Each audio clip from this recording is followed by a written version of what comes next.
Eaton. Welcome to Wiretapped Truths. My name is Jesse Perez. I'm here joined by Mr. Wiretapped Truths Leland and the resident comedian Jack Simmons. Shout out to our boy Michael B. Jordan on the Oscar. I know Jack wanted to speak a little bit about that of the Wire. I didn't want to speak about it. Oh, No, I we were thought you talking I thought about you it. said we should debate on the No, show. yeah, I just thought it would be fun. No, it's just funny the way you said that, as if like it was like an important thing. Like I wanted Oh, to speak on this. No, I thought like what's his face? Chalamet should have won. I thought his performance was better. I mean, I don't know. It was more of a like a balls to the walls kind of crazy acting performance. I thought. I mean, you know, I don't know. What did you yeah. guys think? As somebody that hasn't seen either of the movies, Leland, um, Leland, you know, What do you Leland just think about watches The those Wire and performances? We Own Yeah, the what do you City. of those Leland two? doesn't watch. Leland doesn't watch movies or TV. He watches The Wire and We Own the City. I mean, It's you fair know, enough. that's what it is, bro. That's what it is, man. At All right, times, so you know. Jesse, what did you think?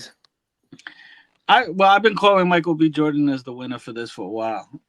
On our podcast, I've called it a couple of times. I thought he did a phenomenal job, man, acting Was that it twin. solely because he played multiple people? Is that like what? Yeah, that added to it because it's like two twins with two different personalities. One is more of a player. The other one is like more of a he has his girl. The lady from I'm gonna mess up her name. The lady from We Own the City that was also nominated. Wunmi Mosako, yeah. Yeah, Yeah. See, that was my issue though, was that I didn't get the sense that they had that different of personalities. Like, um, there was, I thought they were kind of the same person, and it's like I don't know if you like compared to let's say like Eddie Murphy and the Nutty Professor when he played like seven different people and like he played women and you were like, wow, this I just I didn't think. I mean, look, I'm happy for the guy. Congrats to Michael B. Jordan's. I just didn't think that it was his performance that was that fucking crazy of a good of a performance. I don't know. I mean, he did play two Yeah. different people, though, right? Yeah, Yeah. but so Um, what? I mean, that doesn't I mean, necessarily make it better. but how many movies have people playing more than one person? There's a lot of movies that have that. I mean, Like, it's not common, right? Like, right? I mean, it's well, yeah. I it's mean, a and common enough it's just thing. the fact that to me, he just did a great acting job. And Smoke and Stack were like two Chicago gangster brothers that kind of own this place, and the movie itself. Of course, it's a great movie. To add to it. And I thought their personalities were noticeably different. One was more of a money management kind of guy. The other one was more reckless. Mm. Um, yeah, and I just I called it too. Like I made the TikTok like right before the Oscars, and I'm like, Timothy Chalamet. I mean, as great as Marty Supreme was, he just played an asshole. Like, and it's like you're rewarding and like an asshole character, which is like, I mean, You're I not know rewarding the you said, character. It's a performance. He's not really the character. You but know I what I think mean? that That's might have added to the votes of the Academy. I don't know. It's I like think. I couldn't see I couldn't see it. Like I couldn't see it. Yeah, you're getting it for playing a freaking an asshole. You know, Heath Ledger won for playing the Joker, though. Oh no, Nobody was like, he yeah, that wasn't just Joker, an asshole though. That's a whole nother level of. Joker was a yes. whole nother level. He was a villain though. Like he But was see, like the thing is, I kind of like a character more that's like has personality, where like he has flaws, like Marty Supreme. I mean, he wasn't a bad person. He was just like a severely flawed individual who had sort of no family like supports love and support system. So he just had this like winner take all mentality. And a lot of the movie, he was kind of stressed because he just wanted this one thing. And I don't know, I kind of like a performance like that. Like it's just really, it's somebody like putting it all out there, kind of like the character. Yeah. And plus, it's like I know you predicted it, but how many of the nominees did you actually see? Yeah. I saw Timothy, I saw Michael B. Jordan, and I didn't see Ethan Hawke, but who was the other one that you said? Leonardo That DiCaprio, right? Oh, Caprio, I saw Leonardo Wagner. DiCaprio. I saw one battle after another. I didn't really love that one. I Um, thought that was the best movie of the year. I thought One Battle After Another was the best well, it got film. Best Picture. I didn't. It wasn't for me though. Um, I I would see. have gave it to Sinners. But what you want to call it? So I saw three. I saw three out of the five. Eh. Ethan Hawke I didn't see. Yeah, I, and again, I don't think Sinners was like an amazing movie either, to be honest. I mean, like it was Sound like you fun. hating, Jack. It sound like you don't like it at all, bro. What? What? So I have to say it's like the best film ever made. I don't No, get not that. nah, you necessarily. have It an sounds like you opinion. nitpicking though. Right. I'm not. I'm just. I thought it was like a fun. It was like a fun genre movie. Like I thought, like wow, that was like a really creative like way to make a vampire film and everything. Yeah, But I didn't think it was some like whoa. I didn't come out of it like that was an incredible Movie. film that like yeah. I I can't think my believe son I. agrees. What was Marty My about? son agrees with you. Mm. What was the What Marty was that? movie about? What was the Marty movie about? Marty You, Supreme is like he wants to play table tennis and he wants to like just give it his all and become this table tennis superstar, and he's kind of like, but his uncle wants him to like be a manager at a local shoe store, and it's kind of like, and it's just he does whatever he wants to whoever he wants, kind of like a McNulty-ish a little bit, to Okay, that's just probably why Jack likes it so to much. get where he He has wants to any be. remnants of McNulty in him. Yeah. I can see I now. it was about a real guy actually though. His name is Yeah, but they Marty said it was so Weissman. they said it was so Loosely loosely based. based on him that Right. Yeah. it wasn't even close to like It was very like much based, very much like based on true story. But that movie, yeah, I mean, both of them were good movies. At the end of the day, I don't really feel like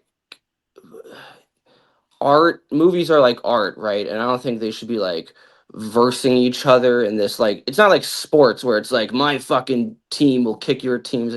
It's a Right. movie, They're and it's movies. like they They're don't art. need to They're all be art. It's all right. art. They don't need to be like pitted against each other because it's like at the end of the day it's all subjective, right? Right. No, it's for it's sure. it's entirely subjective. So one person thinks it doesn't like award shows are kind of like meaningless in the end. So it's like if you wanted, as long as you like the movie, if you like Sinners and you like Marty Supreme or One Bet, it's like who gives a shit? That's all that really well, matters, maybe that's why Sean Penn those shows. But I mean, I know like that's the biggest prestige to a lot of actors For because sure. Oh yeah, it's it's the Sean getting Penn fucking rewatched. has. Oscars, man. He's got an Oscar, right? He won an Oscar for Who? Mystic River, I think, right? Sean Penn, yeah, Sean he's Penn, won. he has a He's few now Oscars, three. but he won last night, but he doesn't go to them. He doesn't go to get his Damn. awards. Well, he was in Ukraine apparently. You know Oh, what? And okay. I don't know enough about Sean Penn, but he's a different individual, just solely off of Mhm. what I know with him and the drug kingpin El Chapo. Like All right, that yeah, interview is the reason why people say, I don't know if it's true. This is one of the reasons why they were able to track him down because of that interview with Sean Penn. Like, yeah. how does Sean Penn connect with El Chapo? Like, what the fuck? What the fuck he got going on? Like, Who you hanging out with, Sean? man, You know what what? it is, man? It's like no matter who you are, people love celebrities. Like even if you're in the highest position or if you're a gangster, people have this like celebrity worship, You know what, Jay? and that's why Dennis Rodman is so beloved by To Kim this day, Jong Un because it's forever. just like You know what, Jay? That's a great point because as a stupid. gangster on the run who's escaped prison, I think 2 or 3 times, El Chapo. Why the fuck would you want to do an interview with Sean Penn? Right. What in your mind would make you think, yeah, no, this is my move right now. I'm about to do this. This is a He's smart like, move. I'm on the you know run. what? It is. I am Sam. I gotta fucking talk to this guy. Like What? Why would you even do that? Like that whole situation was always bizarre to me, and I never researched it enough to get an understanding of it because I always was like, what why would you put yourself out there like that? You're you're the most wanted. You're one of the most wanted people in the world. Like, Right. what are I you mean, doing interviewing with Sean Penn? But it's almost 10 minutes in, so let's I get. know I was just what about to we're say, here Jesse, for. tell us what we're doing today, bro. Shout out. I feel like we're not gonna have any more interviews with our cat crew members now that I said that I didn't think Sinners was the greatest film ever made, but I doubt it. I doubt Good. it. Everybody has an opinion. I thought Shout it was out a to good. Michael B. Again, I thought it Jordan was a good for movie. I well, just didn't think it was like yeah. best picture worthy. Well, Jesse, Anyway, what we doing today, family? Nobody's gonna kill you for an opinion, Jack.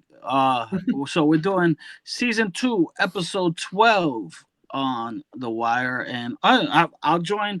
I'll join Jack on making crew members upset. This is the only Wire episode I think that I found kind of dull. Like What? I didn't dislike it, but compared to the last episode, it was kind of like it was just going through the motions just to It wrap was. everything up. No, You it know, was. It was. It was. and It it was definitely I just think was. you're on your own there. I mean, I think it I, was phenomenal though. Like yeah, I think it was. I completely disagree. I think it was the best episode. I think I liked it Actually, so much because it transitions. It does a really, really good job. I yeah, took a lot of notes on this too. At transitioning into season 3, like right. yeah. storylines that is setting up for season 3. There's a lot of them that are dropped here. Yeah, In this it had to be done. But I just compared to like the last episode where everything's like back to back to back to back, and then it's just kind of like the wave after this, and no Frank Sobotka. Yeah, it's the after Yeah. effect, and it's definitely like if that last episode was Frank Sabaka's episode, this is definitely Nick's episode. Like, it's taking you through Nick's transition from the Man to opening woman. scene all the way to the end. It starts with Nick and it ends with Nick. So Yeah. let's get started, Jack. Well, it kind of starts the same way that, I mean, plot wise, everything comes full circle because much like the opening action of the first episode, the thing that starts off the whole plot, right, is a body getting fished out of the water. Just like the first episode, it had the woman that got out. Now it's Frank, and you kind of know something's going wrong by the way they set this episode up too, because it's very minimal to, I think it might even be no dialogue really. It's just sort of Nick Sabaka going and everyone else like going into work, and everyone's there wearing the hard hats and they're watching somebody take the body out of the water, and Nick's driving over there. He drives to the underpass first, where he knows that Frank met up with Spiros and the Greek. And then they all, everyone, he immediately drives over to the where the piers are, and he sees everyone's like looking around at this body, and we just focus on Nick walking up, and I think as the audience member, before this happens, you immediately know what happened, Yep. and it's but it's still like you just don't want to see. Yep. And yeah, you see Frank there, and great job by the makeup department too, with that corpse. I Yeah, don't know we how talked they. about it too with Debbie Young. She It's said that Debbie. she was like looking at at books with like of dead people, bloated people, and to make Yeah. the Frank Sabaka makeup. So they went all Mhm. out for this. They Yeah. did. And shout out Miss Donna Adrian Gibson But I always. wonder, like Debbie the Young shot too. with the wound on his neck.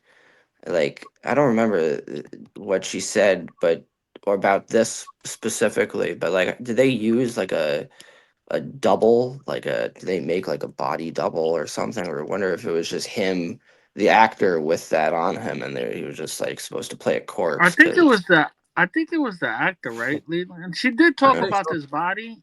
If I anybody wants wasn't to there see for that that interview. interview, That's why. Yeah. check out Wiretapped Truths. Debbie Young, Mhm. right here on the channel. Yep. And There's a lot of interviews too. We're gonna shout out this episode.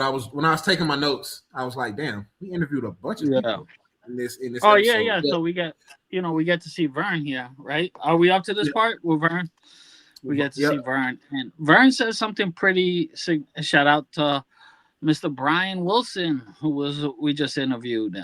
Great guy. Been keeping in contact with him.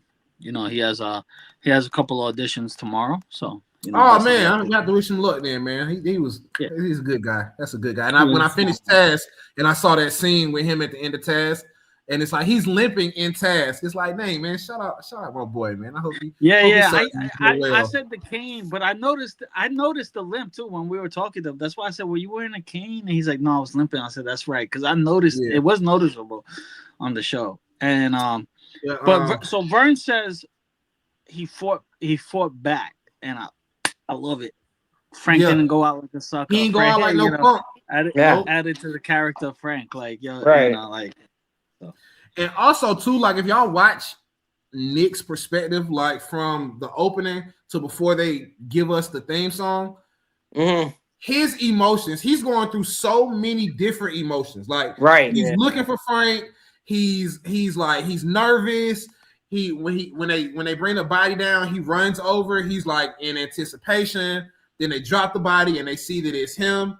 And then when it ends, before the theme song comes on, you see anger on his face.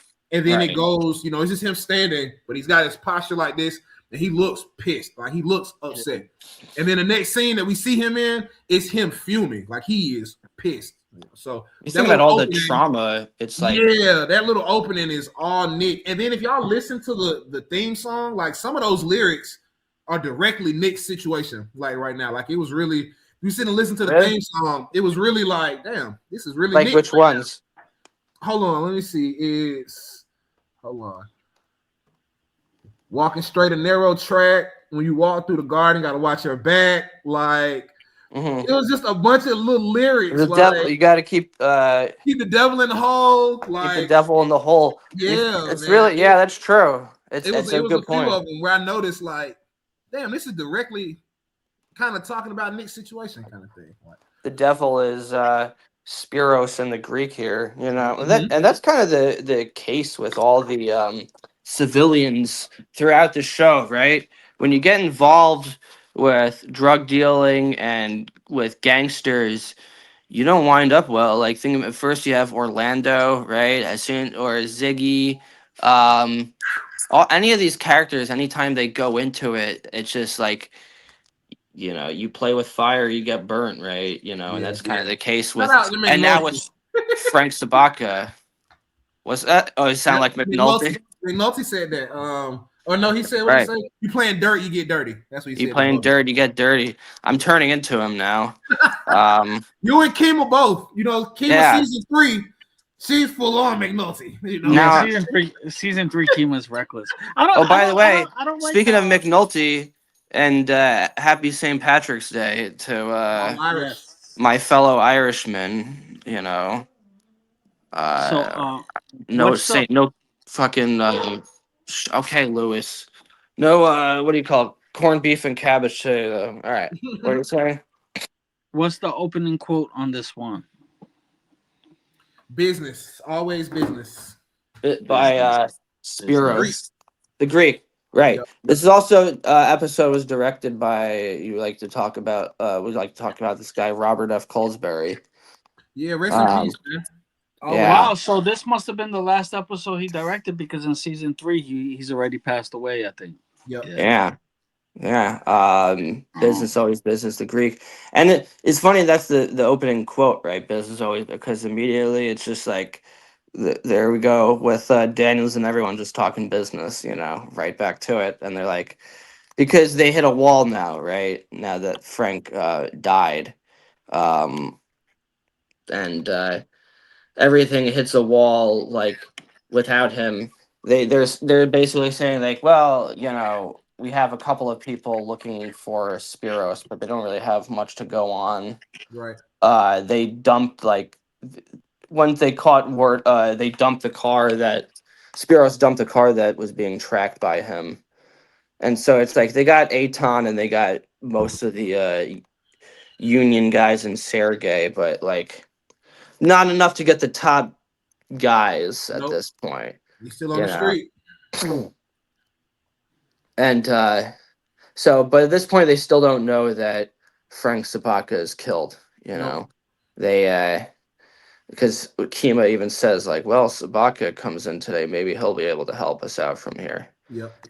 And speaking of like we talk about like dead bodies. There's a lot of photos like of dead bodies without heads or That shit look hands crazy, throughout bro. this episode. That shit look crazy, bro. I took Yeah, that note too in my notes, bro. That shit look all these bodies without no heads and no arms. Damn. that's another thing. I wonder how like they did that. If they just found like they had to have draw. I wonder if they drew those photos or like how they. I You know don't what know. I'm thinking they must have done. And I want to know how accurate this is. They might have created those body doubles without heads and then took photos of them and then like printed those photos out. And it's Maybe. like here's the photos that they're using. I don't Yeah. know if we ever have Debbie Allen Young again. Oh Debbie Allen no, Young. she's coming back. Yeah. We're gonna do a reunion episode All with right. like the departments at some point in time. So she'll definitely be back on. And speaking of Miss Debbie, I was thinking about her the other day. I was watching a short of her, and she was just smiling so big in the interview. Like, shout out to Miss Debbie Young, man. We love you. We love you too, Miss Donna Adrian Gibson. Shout out our boy Kurt. Always, always our support team behind the scenes. We love all three of y'all. Keep us going, Jack. Kurt doing a Wire reunion in June. We should be a fun little time down there. Yeah. And where are we at in the show, Jack? Jack, did you hear us? I think Jack is having technical difficulties. Oh, and shout out to Greg Williams, Greg Williams. You could check out his website. We're gonna put it down there too. Check him out for hire. Yep, it'll be in the description. Yeah. Oh, Leland, Jack, can you hear us? A little. Jack. Leland, you want Leland? I'm writing in the message now. You want to keep it going on the video real quick? Yeah. Oh, Jack got himself turned on mute. So. I don't think you can hear us. But let me see where we at. So it is a Stringer walking into the hospital. Oh yeah. So this part is awesome, right? Because even when he tries to like lie to Avon about why he's in the hospital, like what he asked Brother Muzon, so Avon's like, why? Why would you ask? Yeah, no, he's pissed. Like he's pissed. Jack, you like, good, bro? Yeah, just some technical difficulties. I think for Thursday I'm gonna go to a different location because you're you know, I don't know. The audio keeps cutting out, so I'm gonna have to go somewhere else because. So you can't hear us when your audio cuts out. Yeah, what happens is like, it's your audio starts getting very dragged. So like, I have to go to a different place because this has happened multiple times, and I'm getting sick of it. Technology, right? You know, as great as it is, and how much we can do with it, there's still things that don't always work out. So we gotta make bugs. Still got bugs. Yeah, but no, we were talking about Stringer walking into the hospital. Oh yeah, to see this part is great because it's like like Brother Muzon is like, you know, he's like, damn, who's that? Stringer's like such a like for somebody so devious sometimes he really does like show like he's freaking up. He's a bad liar too. Like, what was them? You expected more than one people like stuttering all over the place. Yeah. Oh yeah. You know. I mean, he's completely full of shit. And Brother Muzon immediately said, when Brother Muzon said absolved, you know, we're absolved. That's key right there. We're absolved because that shows you he knows something, right? He knows like, and that's what I was gonna ask y'all too. Like, do y'all think he knew? Or was he suspecting? He knows something in that instance, or because he already knows Omar's been given wrong information from somewhere. So he's like, you know, so now he's like got to sit back. He's like, the Barksdale set me up. It's like, but Brother Muzon needs to regroup, right? A lot like Omar, he doesn't start anything like half-assed. You know, I think once he got shot too, he was just like, I'm out. You know, it's like I fucked. You know, because at the end of the day, Avon took him into not Avon. Avon uh like brought him down there to Right. basically tell Prop Joe's people to fuck off, right? And he ended up getting shot by Omar. So he's suspecting that there's like a dual. He doesn't want to get used as a pawn in this in this chess game between Avon and Stringer. So he's like, there's no point. Who is he really help? Like he's sort of entrenched in this, and I think he realizes like there's nothing for him to actually do here. And like these people need to work it out amongst themselves. Yeah. Yeah, no, he acts, very smart by doing this. Um, and you're right, like great acting by Michael Potts because you could see he immediately, when he looks at him, he knows, um, like that this guy is full of shit, and then he Yeah, hides. and that's why I was asking that, y'all, because when he asked him about like them who came at you, it's like when he says that, that's when Brother Muzon's mind is like, yo, what the fuck? Why the fuck are you asking? Who's them? I thought it was just Omar. All right. No, I'm talking about Brother Muzon talking to Stringer in Yeah, the yeah. hospital. Stringer is Yeah, no, like, Jack Right, is yeah. saying that he said He, them. And then, he's saying like I thought it Brother was just Muzon is Omar, like, not who's what do you them? mean them? no, he said that Brother Muzon said that I will deal with them. Yeah. And then Stringer was like, them who came at you, Right. And when We're Stringer all said talking that, about the same thing. Yeah, yeah, we're we all talking about the talking same about the thing. same But thing. that's Yeah. when he said that part specifically, like them who came at you, Brother Muzon looks at him like, the fuck? Like, what are you asking me Right. that for? Kind of thing. Like, So yeah. And then what happens after that, Jack? So then afterwards we have Nico. Nikki in the bed, and yeah, when he says like I'm gonna kill him, great. We have like it's the camera's completely closed up, and then you see he's just, like gets out and needs to be wrestled away, and he even says like he was there for all of you, and now you're Yep. nowhere for him. But they have to like talk some sense into him. I mean, they just killed his uncle, Facts. and Horseface even says like, "What you want to play gangster like your cousin?" Yep. Because I feel bad. Nick just like lost his cousin and his uncle in like He the having a span rough of a week. few days. Like, yeah, yeah, Week rough. yeah, Week rough as fuck. Okay. right, yeah. I mean, in the span of a week, really. That's tough. There's a show on Netflix. We talked about it briefly, Top Boy. And I told you about this guy who breaks down characters, like the Mhm. psychology of characters. He gets really deep in the shit, bro. Analyzing evil?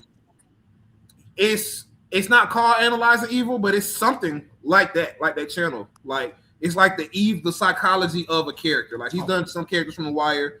He's done some from Top Boy, some from Power. He did Better Call Saul, Walter White. He's done a bunch of people. It's dope. He was breaking down the dude from Top Boy. He was just breaking down at the end, like I shouldn't say the ending, but oh well. At the end, how many people he's killed in like a span of 7 days. It's like, oh man, his mind is thrown off.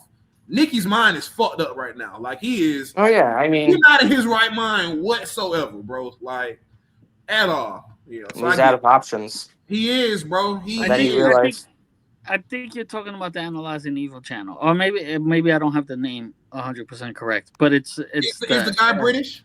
yeah, the British guy, yeah, he got the Yeah. bald head and stuff, yeah. He doesn't. He Yeah. did Marlowe. He did Stringer. Yeah. Yeah. You know what my favorite one from him is? He did Lotso from Toy Story 3. I used to love Toy Story 3. That might not be the same person now. Because that one's not I'll, on I'll, that one's not on his channel. I'll send it to you afterwards. Yeah, send I it to think me we're though. talking. I think we're talking about the same person though. Hey, he got a bunch of them. But go ahead, Jack. I'm sorry. Nah, Nicky's he's pissed off, bro. right. He's ready to get active for And then his sure. dad comes in, and it's like, as soon as his dad walks in, everyone's immediately quiet, and it's like you're, it's it's such like a universal scene, right? Because like when your Respect. dad comes in and he's just like, "Let's go," you gotta Respect. fucking you're you're out of options. You gotta talk to the police. Yep. At this point, he knows, and he knows it's true. And his dad's just kind of furious, but also horrified Yeah. um, by what's going on, and so now you see like um BD Russell and Bunk and Daniel's coming in, and then Landsman calling them, and he says like, "At least I remember." Yeah, he said, "At least I remembered to call," which was This like kind of a and a two, hold on, callback to the previous let me episode. just point this out too. This little scene. It's not terribly important, but Bubbles and Johnny robbing the ME truck in broad day, and then making Johnny the lookout. That's the highest shit I've ever seen in my life. You had to be high to do that because that shit was so stupid. Okay, why would you knock off the truck in broad day and then Johnny as your lookout? Like you clearly are high to think that was a good plan. That was a terrible plan. Like it was. Yeah. And Sandy's looking like, are y'all really robbing this truck? Like he's baffled. It's the only time we see Santangelo this season. What happened, he ended up getting fucked over by Rawls because he refused to screw over McNulty, which is kind of an honorable thing when you think about it. He kind of sacrificed his career because he's like, I'm not going to be some like rat asshole that screws over my coworker. I think if McNulty didn't help him with that murder, he might have eventually fucked him over. It's definitely. Raw's the Iron Fist. He was gonna stay on his neck the whole time. It's definitely honorable for sure. But if you pay attention to the podcast, notice when somebody screws over McNulty, Jack would be like, "This guy's such an asshole here, and he's really being a dick here." If somebody sticks up for McNulty, he goes, "And this is a real great guy here. Honorable. He really went out of his way." He's a really honorable guy here. Pay attention to the podcast. McNulty is our boy's boy. That is his spirit animal for sure. Right. If we get Dominic West on, we gotta let him have like the first 5-10 minutes. That is his boy. 5 minutes. I mean, he did. It is nice seeing Santangelo here. You know what, Jack? Him saying that too. You pointing that out in season 3. When they link up with after Prez shoots the cop and they pull up on Santangelo, he's like, "Hey y'all, it's the best thing that Ross could have done was knock me back. I don't take none of this shit home with me. I'm off, like I get to be with my family kind of thing." Like, I can't remember everything he said, but he was like, it's the best thing he could have done to me. But I never put two together that Ross fucked him over because he wasn't supposed to, because he brought home the clearance. I never put that together that Ross actually fucked him over. Talking about it until we talking about it out loud. Damn. McNulty felt that way too in season 4. The less stress, it wasn't stressful. He could be more. There's definitely benefits of having less responsibility with this. I mean, being a detective is like a round the clock job because it's like you have to focus on the cases there, but also like when there's so much time outside of the immediate working hours that you spend working on the case. You literally have to figure out who killed a person. So it's like that shit requires so much brain power and energy. Legwork, some charisma, kind of. Right.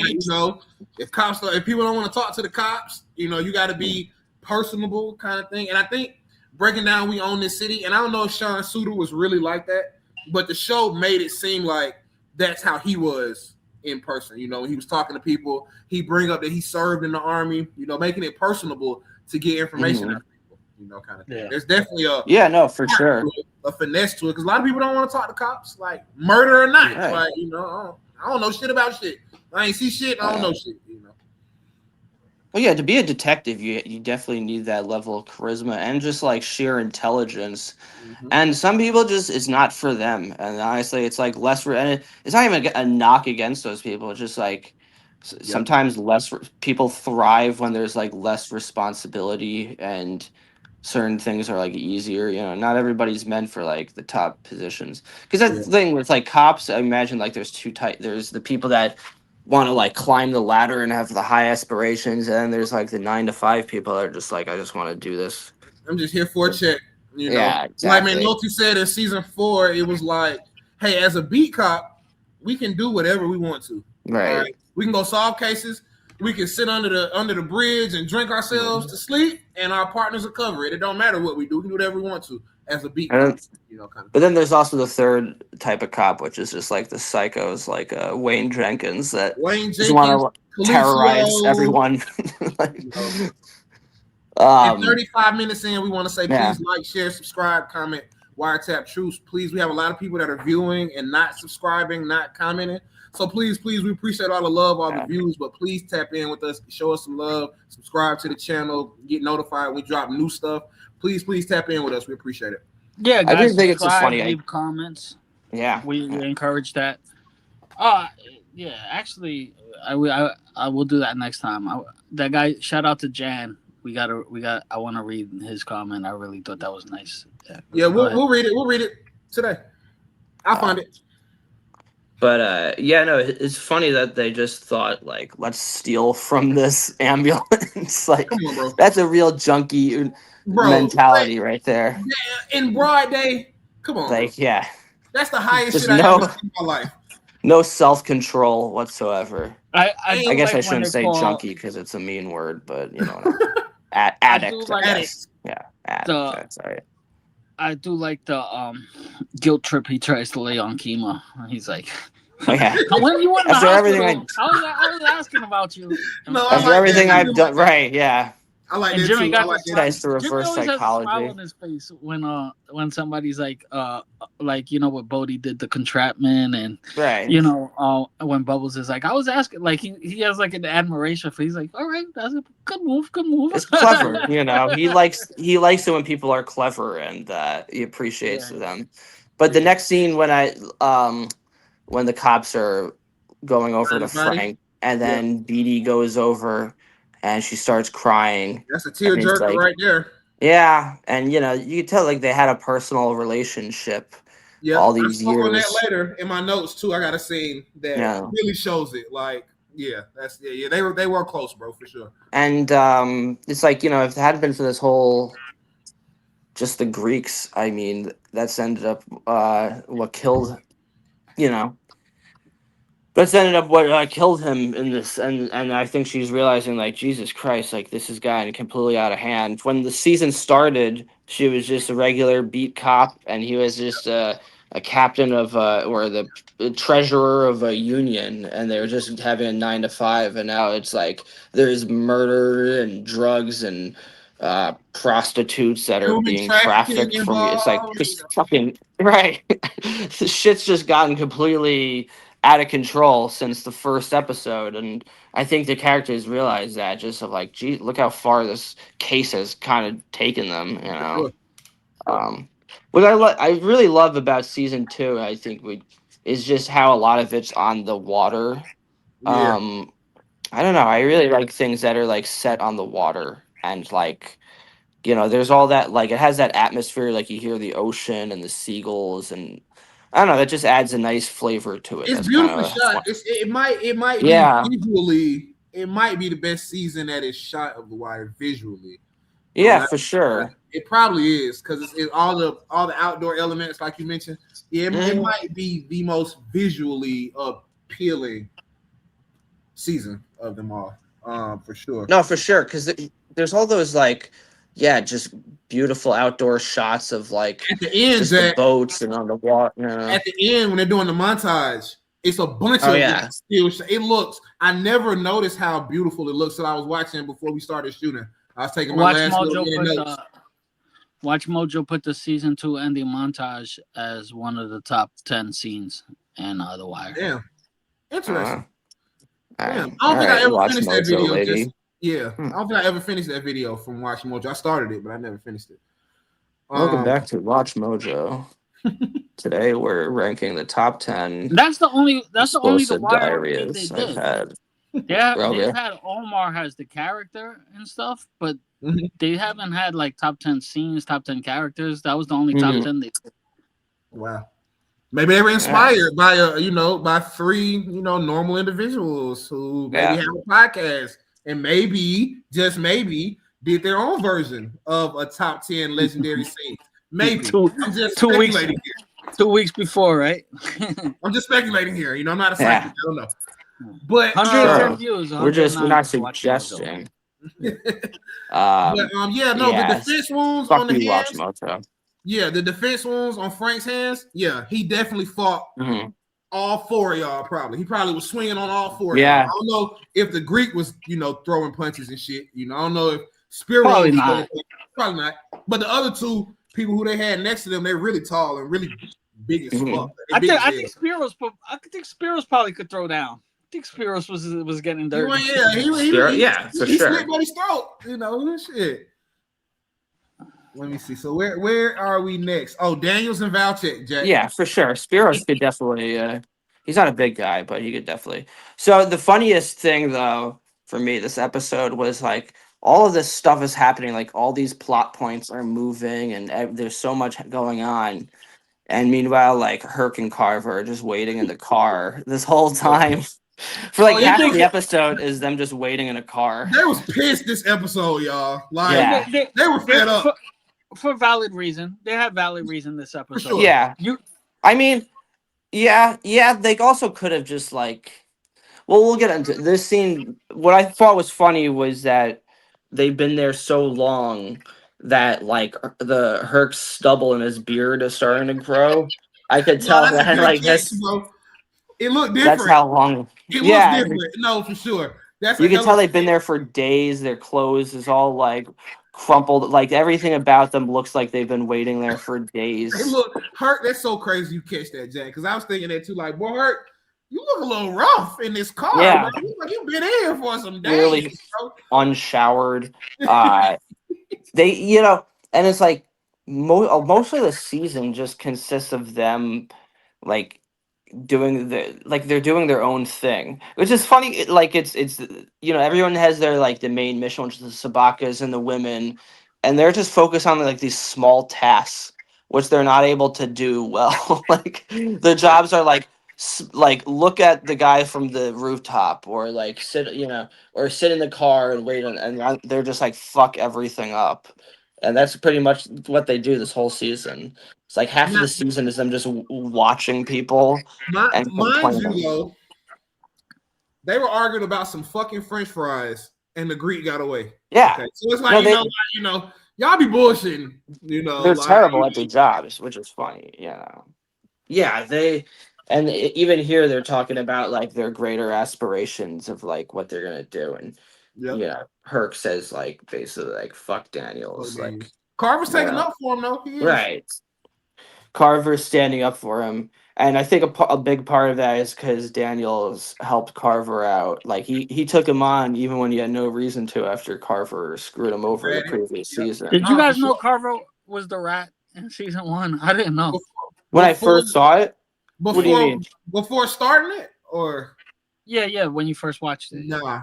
Oh yeah, I didn't know he was. I had no idea who it was. Like it was really I don't even know if I paid much attention to it until you called them out on the last episode. The only little hint at it is when they're like, when Daniels is like, oh no, we're gonna hold back on the main stash.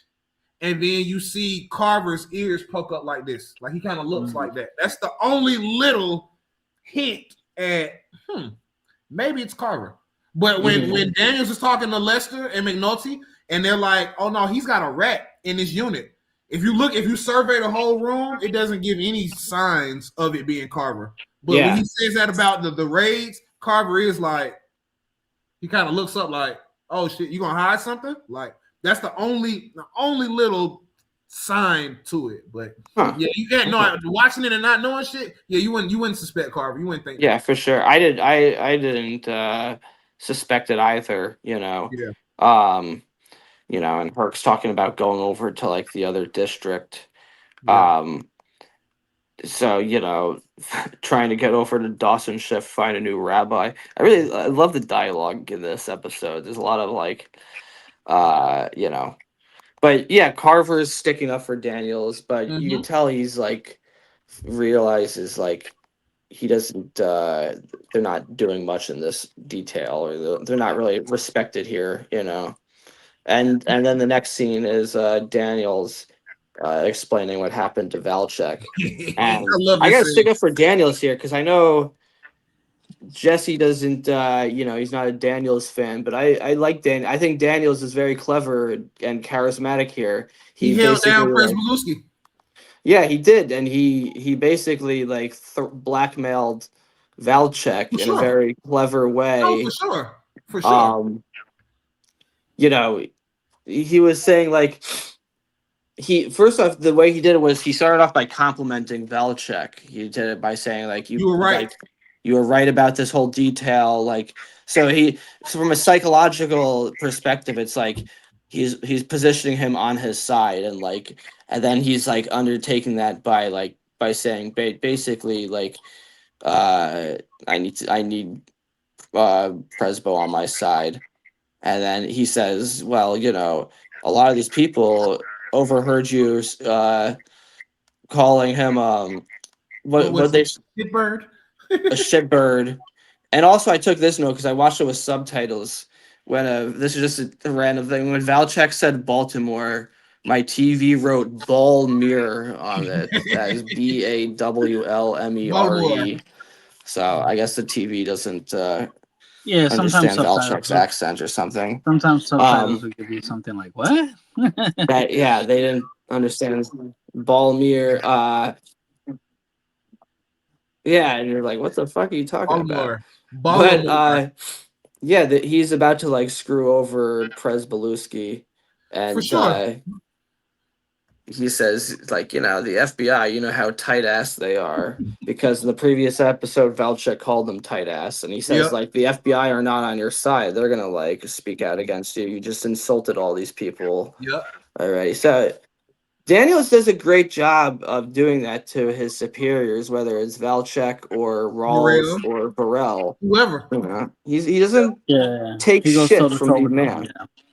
In You season know? one, when after Kim was shot, the dialogue, and we spoke about it, obviously, we broke it down the whole season, but he was giving shit to Burrell at the end of season one. Like, kind of like, bro, well, charge me then. You ain't shit. You a bitch. It was like that type of energy, like, kind of thing. Like, charge me. If you want to charge me, but you're not about it, you won't charge me because you don't want to risk the headline. He definitely knows how to handle himself amongst his superiors for sure. And Valchek giving it back to Daniels, he was like, man, fuck you. He's cursed out every person that he's worked with so far. Like every person, he's like, "Fuck you!" These are just people he sees on a daily basis. He just yells at them. Legendary hater energy is Valchek. Yeah, he really is. Yeah. He might be in like top 5 haters of For all sure. television history. For sure. All he does is he just berates everyone. He just yells at everybody and curses them out. Everyone's stupid. He's a great guy. I love Valchek. He is, man. He is. He's hilarious. And he said to Daniels, hey, if he wants to waste his career in your unit, I could give a hairy ass fuck. Like, bro, like he was just Valchek is hilarious, bro. But also Valchek put when Prez hit him, Valchek did put his hands on him first. That's one thing I noticed. He poked him a couple of times. Punch in the face though. No. I'm just saying. I would use that thing of like, hey, if you're getting poked in the how many times you gotta get poked before? I don't know though. Prez points the shit out of him, bro. What are you saying? Like a union hearing kind of thing? I don't know if it would be like. I don't know if they would. They would use common sense and something like that. It's not. It's not like, oh yeah, the poke, yeah, that validated self-defense. No, I'm just saying, like, it's not like it was completely unprovoked. I mean, it was, He touched him. He did touch him. He did touch him. You can't. I still don't think striking superior cop. Striking the higher ups. I don't know if definitely. I don't know if the poke would, because he poked you, would get you out of that situation. If Valchek had went through and charged him, he didn't, but he had went through with the charges. Shout out to Presbo, man. He don't get enough credit as such a good actor. Oh, yeah, very good actor. Jimmy True Frost. Very underrated character. Yeah. Very important character for sure, and definitely not get spoken about a lot for sure. Like, but he was vital for the first 4 seasons. You know, for sure. And what's it called? Valchek also like ends the meeting too. Usually Daniels is knowing when to leave the room, but Valchek did that when he ended the scene by opening the door and just saying like Lieutenant. All these conversations are all just like a pissing match between two people. Lieutenant. He stresses that when he says that to Daniels. He just has such fucking hatred. It's Lieutenant, isn't it? Right. You know, like I love that shit, man. That's my boy. What's the next scene? What we got? Then next? So we got Nikki Sobotka turning himself in, and he happens to catch the eye of this guy. Says like Freeman. It's funny when the cop says everybody talks and nobody listens. Meanwhile, he's not listening to Nikki and his dad. But yeah, so he turns himself in and he says, "What's the name?" And he happens to say Sobotka, which is overheard by Lester Freeman, who's looking at pictures of murder victims. The one with the tattoo. You know, they realize like from that conversation that. Sergei had, if you didn't have a hand or a face, then he's not mine. Meaning he cuts off their hands and their faces before he kills all of them. That's a lot of fucking bodies, Jack. Yeah, a lot of bodies without no fucking head on it. Yeah. Shit, kind of, like, who the fuck that's the thing. The murder is? is, well, the murder is kind of like got lost in the shuffle when you think about it. Like, because like. At one point, Rawls says, like, what about my murders? And it's like, as if you're like, oh, yeah, I kind of forgot about that because we've been focusing so much on, like, Frank and all that. Like, you forget it. Yeah, you forget about, like, oh, yeah, there's the 14 girls 14 dead bodies that we haven't seen. Shout out Vince Peranio, production design and set decorator, did a great job at decorating sets. And in one shot, you could see the picture of Burrell in that police station in the back. And I'm thinking about, like, you know, how that must have done. They must have like so much work that goes into. I'm just saying. No, for sure. A lot of, but also I always guess that you shout out Vincent too, Jack. Yeah, you tend to shout him out, man. Vincent's a cool guy. He was. So yeah, Bubs figures I'm gonna call Kima Greggs. Kima Greggs is like his get out of jail free card. He realized like anytime they get busted. I'll call Kima. And this feels like a finale because we haven't seen a lot of Bubbles over the past few episodes. He was the comic relief in season 2, kind of. Yeah, he doesn't really. He's more like in the background. The story doesn't really focus on him as much this season. Right. You know. And Kima says morphine from a city ambo. You ought to be ashamed, Bubbles. That's pretty funny when they're and like the whole guilt tripping that they do with each other. And then Johnny's like, tell him about that thing you saw, and then he's like, so then the information. So this is actually good because this leads you to the season 3 episode. Right. This leads up to season 3 because they're like, Prop Joe's guy is not beefing with Avon's crew. Like they're selling on the same. So now they got their next case already planned for yeah. You know. And it does bring it back into the main fold because the majority of the episode, Greggs and McNulty they're sort of focusing on they realize they realize like this case is kind of wrapping up, like we kind of lost track of like the Barksdales and that's kind of the focus. So they realize like season 2 this episode does do a great job of leading you and showing you like what the focus is going to be on the next season. So, and then something else with Brother Muzon's character, he was like built up as this big guy, and then like this like he's going to come in and wipe out the whole crew. And he comes in, shoots one guy in the leg, and then gets shots and leaves. Get his ass shot. Yeah, it's true. He didn't really do much, No, I'm saying, but the impact he had is like they're like, oh man, he got more bodies than the Chinese cemetery, You know what, Jesse? I've never thought about that. Like, you're supposed to be big bad Brother Muzon with all these bodies on him. You shot Cheese with a fake bullet, and then you got your ass shot. Like you really, and then you leave. So it was like a large. Yeah, it was like a large build up for like a go home early kind of deal. Yeah, I mean, he comes back when Stringer gets killed, which is he so come back cool. with a vengeance for sure. it's like you ever see that meme of like SpongeBob when he's leaving his house and he says, "I'm a head out." I feel like that's like Brother Mazone after he gets shot. He was like, "All right, that's it's like you people are crazy. I'm going back to New York City." Y'all know what? I know y'all haven't seen all of the Power universe, but Power does that a lot. Like they'll bring in somebody, and it'll be like, a fascinating story, fascinating villain, and then it just die. Yeah, that's why the first few seasons was so good because Lobos was actually they had Lobos for the first 3 seasons. Lobos was actually a valid. He was hell. Lobos was hell. You would love Lobos, Jack. He was funny as shit. He was funny. Okay. I found The Sopranos did that too with a couple of characters that I kind of wish got more screen time, and then they bring Real comes in for like 1 season and then it's like all right. Or when Steve Buscemi guest stars as Tony B. Yeah. I'm actually surprised Joe Petrignano lasted two full seasons. I thought he was gonna last. He had me. He was my favorite villain.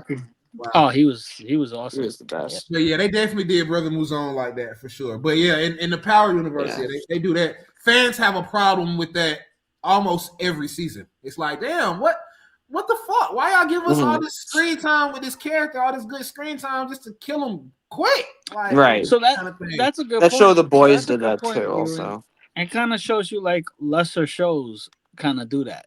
The Wire doesn't really do that. If they bring something in, they bring somebody for like a reason. I hate that about Power. That's one of the only gripes I have with Power. Because one of my favorite characters is from season 3, is the Serbian Milan in season 3. Yeah. He had the whole crew shook.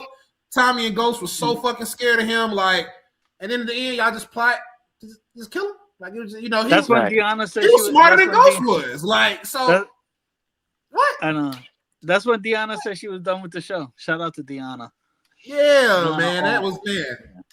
He's one of my favorite Power characters in all of the shows is Milan. That man was he had Ghost and Tommy shook. Like his death was kind of lackluster, Yeah, at the end it was weak because he was so fucking powerful for 9 episodes of the season. And then in the last one, it was like y'all just cook up this weak ass plan. And he follows y'all and gets in the car and y'all shoot him. Like it's like, I guess, but Jack got tired of us talking about Power. He left. I think his sound went out. He gonna pop back in. I know. There you go. Yeah, I might have to do that a couple of times it's fine. Whenever it goes out. I'm up on it, Jack. I'm watching you watch us click out, and I'm clicking out so I can bring you back in quick. I got you. Gotcha. No worries, bro. So Muzone, like ahead, I think with him though, it's different because he's like, he's gonna come back at some point. Like he's leaving, but I like when I saw this, I was like, all right, he's leaving now, but like characters like that, like they're not just gonna bring. I kind of knew like, all right, they would eventually bring him back. Just like when Omar leaves at the, even though Mizone's not as big of a character, I kind of got the sense of like, all right, he's coming back, and it's just kind of funny though, like this big build up, and his big thing is shooting somebody in the leg, and then leave, Right. He drops also that in this next scene when the Greek is walking into the hotel room, or walking into the room, you also see not the Greek, Spiros. You also see like a pecking order. Because when he knocks on the door, it's not the Greek that opens the door. So the Greek, I don't open no doors. It's whoever my bodyguard is who lets Spiros in. I'm not going to the door to open it. It just shows like kind of like hierarchy of power kind of thing. But no, for sure. And before we get in, just to piggyback off what Jesse said, like Muzone was there to like scare off Prop Joe's people, and all he did was wound Cheese, and like, they were immediately back there like a few days later, and like slightly, like a slight wound, like right, yeah, exactly. And then like that was it. That was all he did. He didn't. they were immediately back there. Like, so he I didn't do never thought anything. about that, y'all. Like, Brother Musashi didn't do shit. He did run away with all the money, though. He did like basically take all their money and then just go back to New York.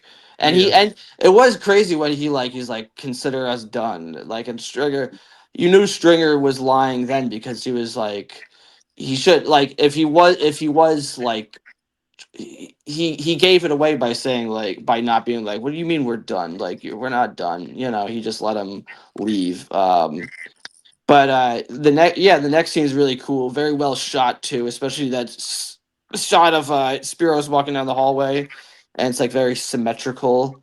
And then the conversation between him and the Greek is great. And one quote that I took that was awesome was the Greek said that lambs run to the slaughter like a real man knows when it's time to walk away. Yep. Yeah, And so you can see that Spiros is the greedy one here, right? He's like, so we got this next shipment coming in. We have to have right. somebody pick it up. Yeah, somebody And the got to Greek get it. is like, I know they're looking at us. I know that they're following us, but we got to get these 200 keys. We got to figure out what we're gonna do about them. And the Greek is like, cut your losses, man. That's it. And he says, what does Spiro say? 15 million dolaria.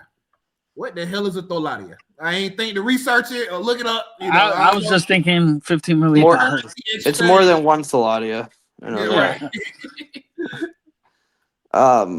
But yeah, no, the Greek is very wise here. And he's right. Like, what you got to know when it's time to just fucking call it quit. Frank unfortunately didn't know. Had he not, I mean, he was tricked, so it's a different situation. I'm gonna call out Leland a little bit here. So I was like, well, I'm gonna when I called Leland to say that McNulty made that comment about Spiros, he was like, bro, I really don't care. I'm not that interested that he's not gay. And then today I get a text message from him. Bro, you might be right. I think Spiros is gay. Look at the way he's sitting. I was going to wait until we got to it. Jack, if you look at how Spiros is sitting on the couch, it might be a little zesty. Nah, it's European. I know, I get it, and people cross their legs is a sign of good posture. But yeah, it's a very European. When I stopped to see him, I just asked my wife. I was like, look at him. What do you think? She was like, it might be because how he's sitting. That's what she said. But McNulty insinuated it too, so it is out there. I thought that was funny though. Yeah, I was like, Jesse gonna get a kick out of this. I can't sit like that though. I can sit with my foot on my knee. I can't sit it cross over. Like, that's gotta be so uncomfortable. Yeah, because then you got your balls and your dick are between your legs. And it's like fucking you need to, that's why people complain about like manspreading. It's like that's why we do it, is because you need to let your boys breathe, Zach, you know what, Zach? You do a really good job as our moderator and our host essentially. But you're a fucking comedian at heart, bro. That shit was funny as hell, bro. I can't cross my legs, dick and balls, They get right in the way, I don't know why he's sitting like that. It looks uncomfortable. That's blocking his. Maybe if he was sitting. I've seen people. I've seen guys. Will Smith as I got a picture like that. I like people, and I was like, I could never sit like that. It's just. Sometimes I'll sit cross-legged every now and again. Yeah, it's a posture thing. Nothing wrong with it, and nothing wrong if he is gay. Right? No, right. I don't give a fuck. No, yeah. I just never thought about it before. Jesse's theory. It's a Jesse thing. It's a theory. He's like, no, look, I'm telling you, I'm onto it. Okay. It's a theory. I'm onto it. Even though Joey Ketchkin laughed at me, that's the one. When we get Paul Ben Victor on, I'm gonna ask him. You gonna ask him? The actor plays the Greek looks a lot like Albert Einstein. I took, especially when I was talking to him here. He knows. Like, look, we're everywhere we go, we're running into police. He says that, and he's like, it's time for us to just cut our fucking losses and just leave. We need to get the fuck out of here. Yep. He says they know me as Spiro. He said they know my name, but My name is not my It's name. only a My name name. is not my Yeah. name. I love that. My name is not my name. And they call Contrast to the Marlo, my name is my name. You got the Facts. Greek saying my name is not my. I mean Spiro saying my name is Facts. not my. but Facts. notice they were calling. I think they were calling a hit off of Nikki Yeah, Sobotka. I took that note too, Jack. If they didn't call off the hit, Nick's whole family would have got killed. Like, Right. they was gonna kill their whole family, bro. Like, The that little was a daughter and everything. big ass handgun that Buddy had when the Greek was calling him or Spiros was calling him. Why Like, did they call off the hit? because they felt like the cops were on them. Right. They So didn't that want any means more that if attention. Frank is dead, they're probably watching Nick. You know, they Right. probably got cops on Nick. We got hitmen at his house. Yeah. And I think they're tracking our shipment. Yeah, let's not commit a massacre murder. At this point, it's a clearance sale. They're just like, everything must go. Time for us to just pack it up and leave Baltimore. That's the only reason, because So Nick got lucky here, man. It's because Frank popped up in the ocean. Jesse, to answer your question, and it's true, Jesse. A lot of their characters, their fates are just decided by luck or like last second timing. You think about he was this close to getting killed.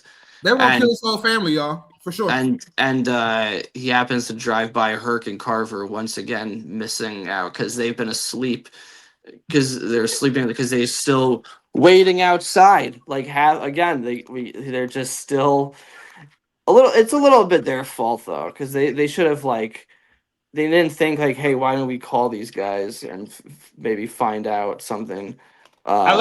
I like Robert Hogan's face here. Like they go smash on the door and they're like, "We're going to bring in your son," and he's like, "What the fuck are you doing?" Real Western District energy from season 3. Like, they both in the Western District in season 3. Yeah. That's the energy that they knock on Buddy's door with. Yeah. Sure. Yeah. He's like, and so gentlemen, my son went in for my son went in for it happens. And this next scene too, Jack, I don't know if you caught this.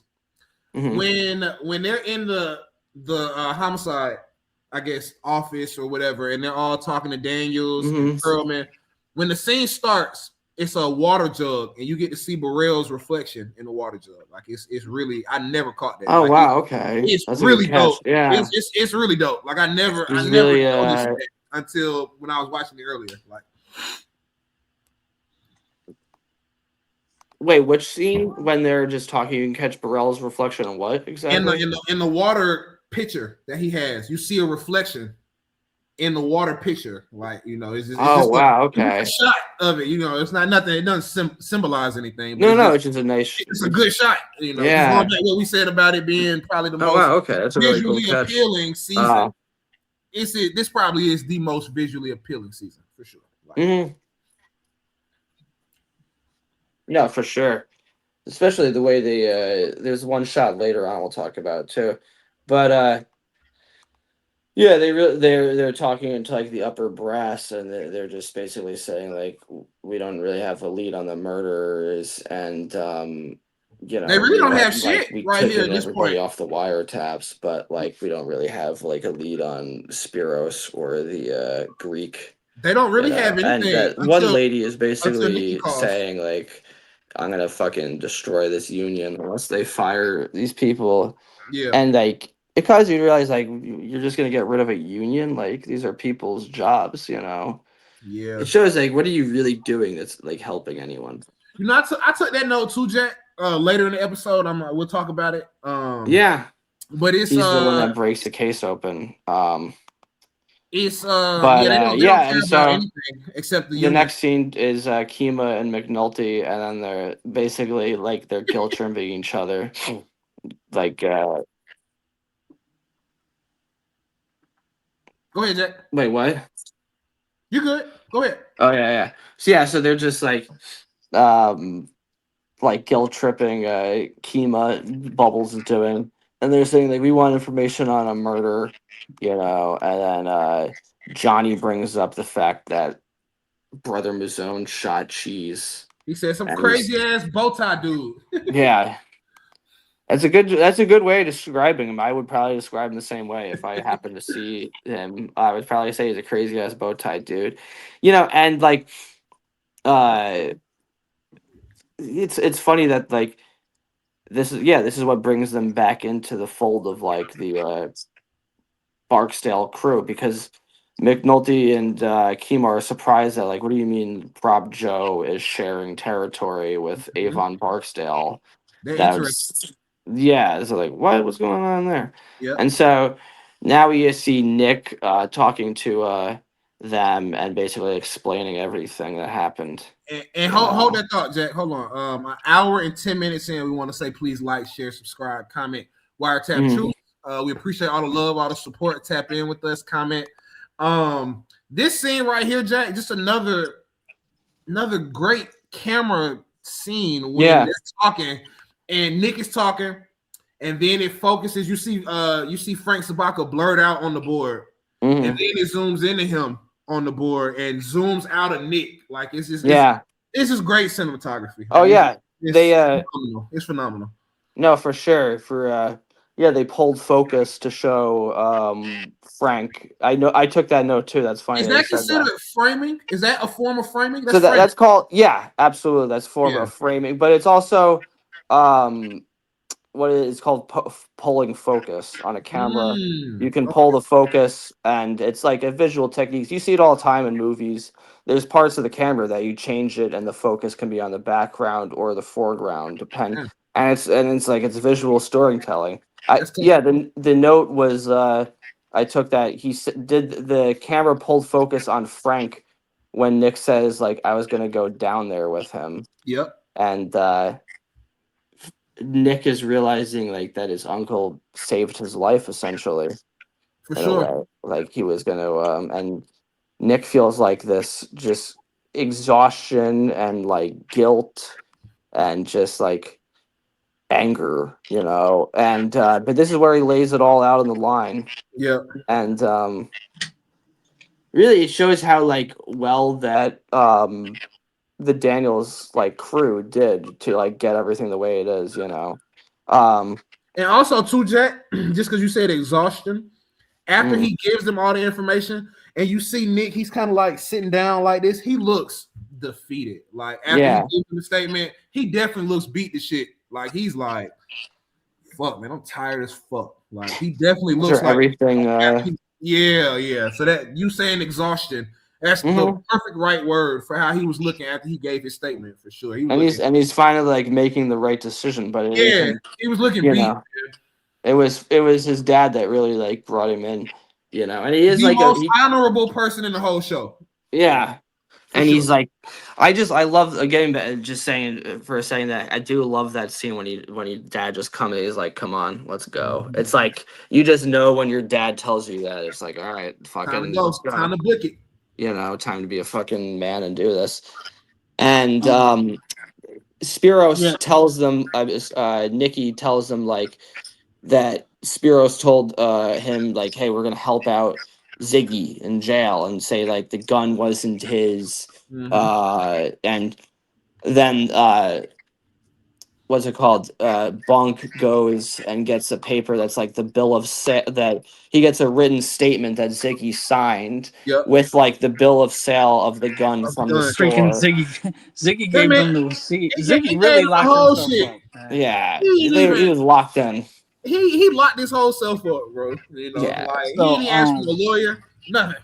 You know. no, he was a horrible, impulsive, two impulsive things. I mean, Yeah. you killed the guy already, and now you're really locking yourself in by not getting a lawyer or something. So, and this whole thing is true. Spiros and them were going to work with to try to get Yeah, Ziggy for off. sure. It wouldn't have Mhm. worked because the bill of sale was there, It but was they didn't already know there. that. Yeah. But Spiros wanted to keep the relationship open with Frank. They were ready to lose Double G. So this is all true. This is all like Spiros wasn't gaslighting Nikki here. Not at all. Mhm. So and then I like the way Nikki's like, I don't know why you got horse face up there. He don't know Yeah. shit. You don't know shit. I'll testify to that. You just love how these union guys would commit They, perjury s- just they just to stick their men. They stick by the exactly. It's not true at all. He knew a lot of that, and Bunk and Lester don't even blink an eye though because they already know too. They're like, right. yeah, you're union, you're not. We don't need you to. And we then know like, that Horseface is who puts the containers through, bro. What do you mean he don't know shit about shit? He know everything about. What you mean? Yeah, but shit. I like the way they didn't badger him about it. Like they just let him go with it. Like, okay, yeah, whatever. Because Frank said it too. Frank said, "I'm not turning in on none of my union." I'm not putting in union man. Right. But it's also a recurring thing too in season 4. Yeah. With Bodie when he's talking to McNulty. Like I ain't putting in no Barksdale crew. They have a code, you know. They have their code. They stick by their men. They don't, you know. Yeah, it's true. And it's like, you know, talking about Ziggy. I wonder. I'm starting to think, you know, part of why he just gave himself up was obvious. I think part of it was like he was in that mindset of like he just wanted to go to jail, like he just wanted to escape from everything, from life. Yeah, he just wanted to give up at that point. Do y'all think is there? And I might be reaching here. I'm just thinking because you mentioned go to jail. Is there any character comparisons between D'Angelo and Ziggy? Yeah, there might be. I mean, I haven't thought about it that much, but I'm sure that a little bit of nepotism, maybe. Right. Yeah, they have thinking, this. Yeah, they're both impulsive. Yeah, they both like they don't think things through. Yeah, I think. Is there a character a parallel between them two? Maybe. Yeah, they both they don't feel like they're getting what's deserved. Yeah. And just because you mentioned about the jail thing, you know, D'Angelo was set with, all right, you know what? I'm gonna take the 20. I'm gonna just go ahead and take it, and you know, this is my piece. Me doing 20 years is my piece, and I'm okay with it. You know, right? Kind of so I'm just wondering, just trying to figure out. I think D'Angelo and Ziggy is a good comparison, actually. Yeah. I think that's a real. I don't think we've ever talked about that. I'm not sure. I need to. They both wanted to just escape from this life at this point, you know, and by the end, they both feel like just completely defeated. Yeah, I never thought about it like that. They both didn't get the respect they thought they deserved. Yeah, you know, Bodie was. Bodie was standing up to D'Angelo. They both had sex with that woman, Prissy. They both weren't as D'Angelo probably hit too. You know, they all did. You know, everybody in Baltimore hit Prissy. She was the town bicycle. You know. Hey, she was there to comfort. I should. I'm there with her. I shouldn't be such a chauvinist pig. That's true. She was there to comfort Nicky in his time of need. Nah, he was. And she brought up good memories of them getting drunk. I want to hang out with Prissy. Meredith Weaver. I want to hang out. Meredith Weaver, yeah. But yeah, so they basically show like Nicky, hey, this deal, this wouldn't have worked anyway. Like your cousin was locked in, and then like he realized like that's almost doubly insulting because he's like, fuck. So he died over nothing. Like there was nothing that was even gonna happen anyway. Yeah, and the last tidbit that was from this scene was that they show that photograph that they took outside the hotel, and they used this guy who's just a lawyer to just fucking pose basically as like a guy as in a suit. They're very well thought out. So they're like, "Who is this guy?" He's like, "I have no fucking idea." He's like, "I don't know." But that's the Greek right there. Hold on, and I'm just thinking real quick because I can't let this thought go. Did Prissy really like hook up with Horseface in them, or was it the young dog guy? Yeah, I don't think she was into old. I don't know. Maybe that was maybe it was a rite of passage for all the union boys. You know. Also, too, because Nico, I love when they call him Nico. I'm gonna call him Nico right now. Nico, he shouted out White Mike. So shout out Brooke Eaton for all of the work you did on Sinners. You know, I think he said he won't get an Oscar though. Do I remember that right, Jack? Yeah. So his department doesn't get Oscars, even though his union is fighting for it. But he was rooting for Sinners. You know, he said he got the role because of he thinks being White Mike helped him get the position because they kept calling him White Mike throughout the movie, which was pretty funny. That's funny. Yeah. And No, then shout out to Brooke Eaton. Even though the Oscars didn't nominate you, bro. They should. They should, yeah, because Yeah. all of your props and the stuff you put in that movie, bro, was integral to the movie. Apparently, Yeah. I saw a post today somewhere online, and it made me think, okay, I'm gonna bring this up with the guys today. But yeah, so Kurt didn't. So that's what me and Kurt were talking a little because Kurt was like, Kurt didn't. It was Kurt. I think it was Kurt. I think it was Kurt that I seen the post on. Yeah, I think it was him. So he was he messaged me. He's like because he pays attention to the channel, but he doesn't see every interview we do. So he was like, "Hey," he catches a lot of it though, bro. Yeah, he catches a lot. He was like, "Hey, I called up the props department for Sinners, and Brooke Eden actually picked up. It's his cell phone number. Do you want it?" I'm like, "We interviewed him already, but thanks, Kurt." He was like, "Oh, okay, cool." Yeah, man. See, shout out to Kurt, man. That's our boy, man. I love our support system. We love all the fans and stuff that give us love online and stuff like that. But Miss Donna, Miss Debbie, and Kurt, the three of you, what you all have done for our channel, we love all three of you all so much. We appreciate you all supporting us at all times. So we will always honor you three at all times. So we appreciate it for sure. The fact that Kurt just did a rewatch just to look at signs in the background and notice and call those businesses and keep in contact with and seeing if the business. Bro, I told y'all, I thought for years that nobody was a bigger Wire fan than me. I thought it was impossible. Like, I didn't think it was even possible that somebody was a bigger Wire fan than me. Kurt has me beat by miles. Like, I'm talking miles of wiredom, if that's even a word. I think I just created. He's got a lot of knowledge of all. That's our boy, man. We love Kurt, bro. Yeah. So he gave up White Mike. White Mike already flipped. Also, White Mike was the first person to give up. Y'all can have it. Bring me some hot dogs and a strawberry soda. I'll tell you everything you need to know. So he got promised probation and Ziggy to a better jail, right? But then I feel like at the end we kind of see Ziggy still not in a so great jail. I don't think it's the same jail, but I don't know. I don't know if the might be better slightly. I mean, jail is still jail. I guess prison is prison, right? Yeah, I guess prison is prison. You're not going. He's still going to be on the bottom of the. Unless it's like the first jail was city jail and the other jail was county jail. Maybe. Right. Well, yeah. I mean, and then he's going to prison too, right? Is it a better? Well, he's going to be in a better situation than he is, kind of. Yeah. Because, I mean, they was whooping his ass in the city jail. Right. Shit. No matter where he goes, he's unfortunately on the bottom of the food chain there. So, keep us going, Jack. Yeah. We got about 40 minutes. Okay. All right. So, they find out, like, hey, there's this guy. They realize that the guy they've been looking at is not the Greek.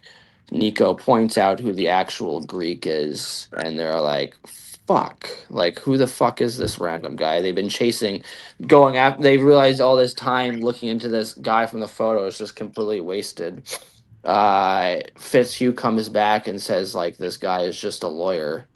But how the fuck didn't they know? Like, I guess this is 2002, 2003.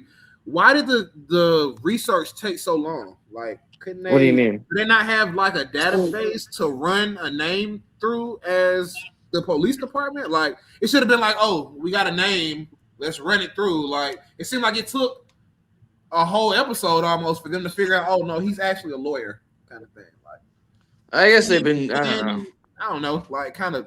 I don't know. I guess the internet was around. Yeah. I think they just probably were not focusing on that particular thing at the time. I don't know though. Maybe, yeah. I'm not sure. That's a good point. Like, why didn't they? But yeah, and they also show that scene of, like you said, of Nikki, like, really just exhausted from everything that's happened. And,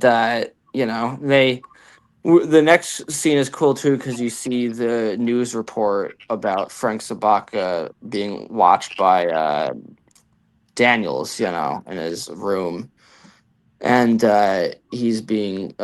We also get to see Daniels with his shirt off. He's like fucking jacked as hell here. But you can also see too, Jack. This is the first time that we really visibly see, other than when Marlo walks away from him, that they're living in the same house and they separated clearly. Yeah, yeah, they're in a different room. That's a good Yeah. point. She And like, pretty much said, "Hey, fuck nuts. Somebody on the phone. Come get yeah, the fucking phone. Like, get the fuck out of my yeah. face. Like." And that was the scene I also wanted to mention too. With the lighting is really good here because it's very low lighting, And then which is she like opens the very door. yeah, and very accurate for just like a house at late at night. I like it when it's like it's good attention to detail. Um, but the guy's explaining like Nikki's and his family is going into witness protection, Mm-hmm. and then the next thing, which I think like we're all trying to figure out, Fitzhughes calls the FBI and finds out like this person, Agent Kutris, has been gone to like Washington D.C. A Yeah. real like, Who is this person? yeah, who the fuck is this person I've been talking Freeman to? Then? saying to him, Jack, what do you say? We already lost one cooperator. Mm-hmm. That moment right there too, and Yeah. was like, Oh yeah.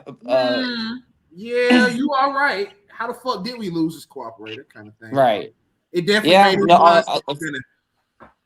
That was good too because it's like Freeman's giving a little dig to the FBI too. Um, and how they handled it. And meanwhile, So he Herc, was. I think we talked about this already, but he was talking to Kupris. It was Yeah, just he Kupris was pretending to be in a different division. right? Yeah, Yep. different. He was pretending to be a different agent in a different division, Yeah. and he called that. And then Kupris is with counterterrorism. I'm just saying this to the fans because it took me a while to get it. He's Yeah, with me too. counterterrorism, and the Greek is Ally. a more valuable asset to him.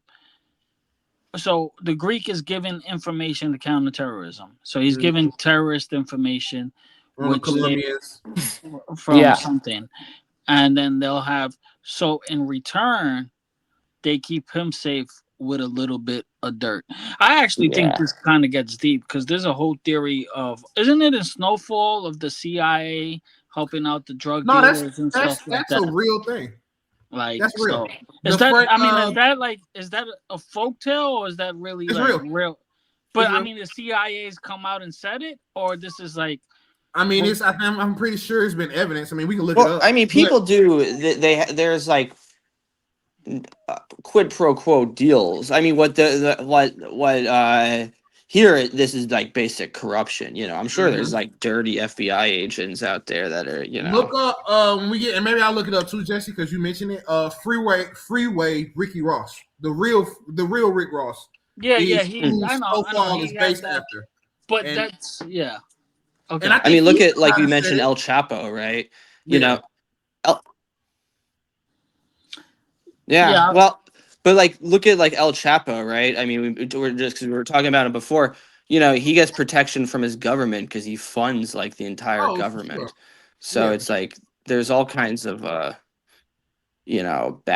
backroom deals and everything. I mean, in And another Fitzhugh country, realizes he's been duped. Yeah, I mean, if you look at how Pablo Escobar lived, even when they locked him up, let him build a luxury prison that he was able to have girls and drugs in and run his drug organization from the prison. Shit. Money talks, man. Yeah, no, for sure. And meanwhile, Herc and Carver are still waiting. Bro, they're so fucking fed up, Jack. Damn. This is just rage coming out of their eyes, and it's like raining. There's totally different weather at this point. Carver comes in and yells at Nick's dad, and when he tells him like that Nick already went in and to talk to an agent, like the acting is great with Seth Gilliam because you see like this shock and rage and like confusion happening all at once. And when he shows the card to Herc, yeah, they just snap. Um, Later on, and like we could go to like just because we're on this thread, we'll talk about that scene when they come back in and they're basically telling like they don't even acknowledge the other cops that they're working with. They storm into Daniel's office. They heat it, bro. Daniels is like, well, we've been busy, and it's like, well, we haven't. Like, you couldn't fucking, let us They kind of know what's shut going down. on. They kind of shut Daniels down here. Daniels is like, you guys Yeah, have to they were understand. right. Yeah, they got valid. They got valid beef And here. they even say like, hey, we could, Carver says Flex Squad is looking for a sergeant I for got stripes. Shit. Colvin's, I and don't gotta take this shit. all right, and that's set again. It sets up what we'd see in season 3, and Yep. also Flex Squad. I took that in there. That's the fucking Flex Squad from We Own This City. That's the same unit that was Wayne Jenkins is a part of. That they mentioned. Probably not the same names. Not like plain clothes, but Yeah, I think a Flex Squad. I don't know what that means. I don't think it's the Gun Trace Task Force necessarily, but I think the Flex Squad is just the plainclothes unit. They get out in the field and they go make arrests, in plainclothes. But that is like, I think that it's like the same one that, like, I mean, it's the same unit essentially that like they're talking about. And then I think from We the Own This unit, City. then they formed a task force, which is the Gun Trace Task Force. Right? Yeah. Yeah, but from the plainclothes division, or Gotcha. But also, meanwhile, Nikki Sobotka, like, Herc Carver so far behind Nikki Sobotka and his wife and daughter, like, doing this, like, fucking rat shit motel that it's they're a motel, staying. right? Yeah. Yeah. And it's gotta be a horrible feeling having your daughter on the run. Why the wife? That's the wife is the wife. she'll be fine. Your baby on the run, man. That's gotta kill you as a father. Well, I mean, I guess he's in witness protection. Yeah. When you say on the run, yeah. No, I'm just saying. Yeah, no, having for your sure. daughter having witness and protection, that's gotta hit the heart, like.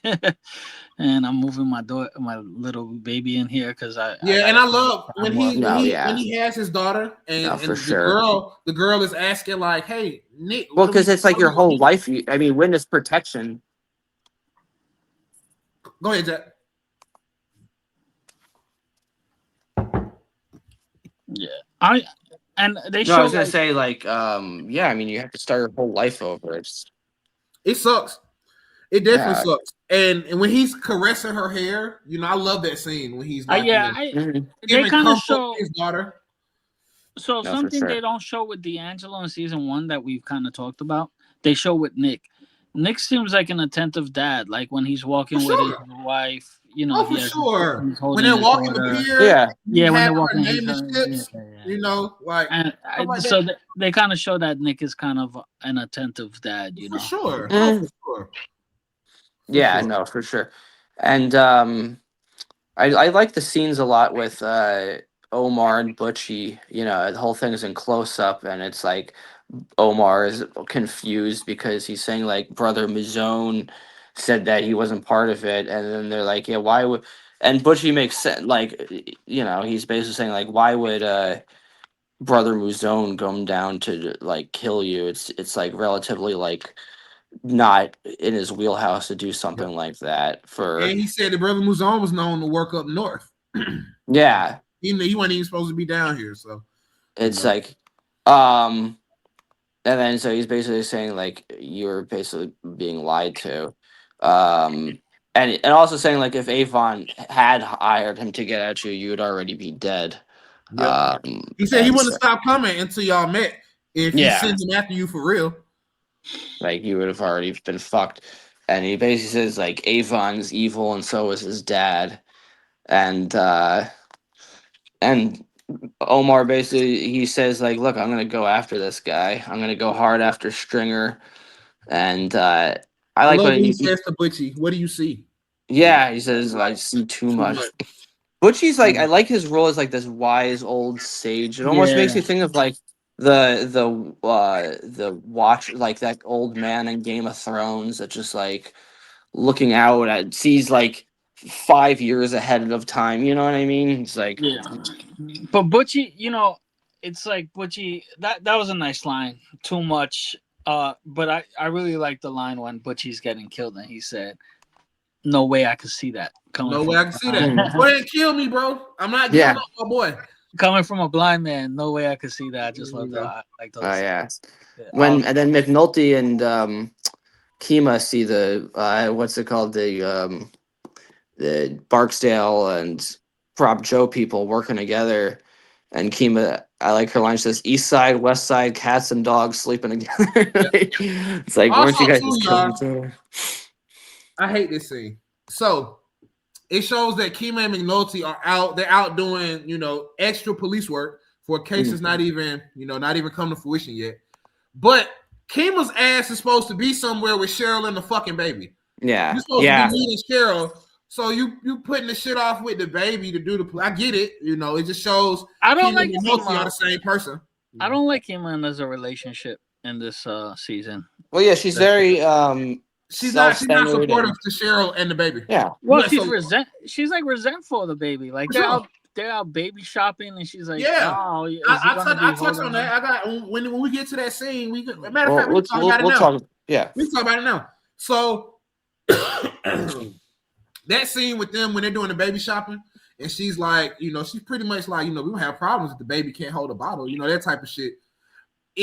It does show resentment already. And then in season 3, bro, they hate each other. Like Cheryl and Kima, they don't like each other, like kind of thing. Yeah. It's the baby's there, but they having small talk. They're not even really.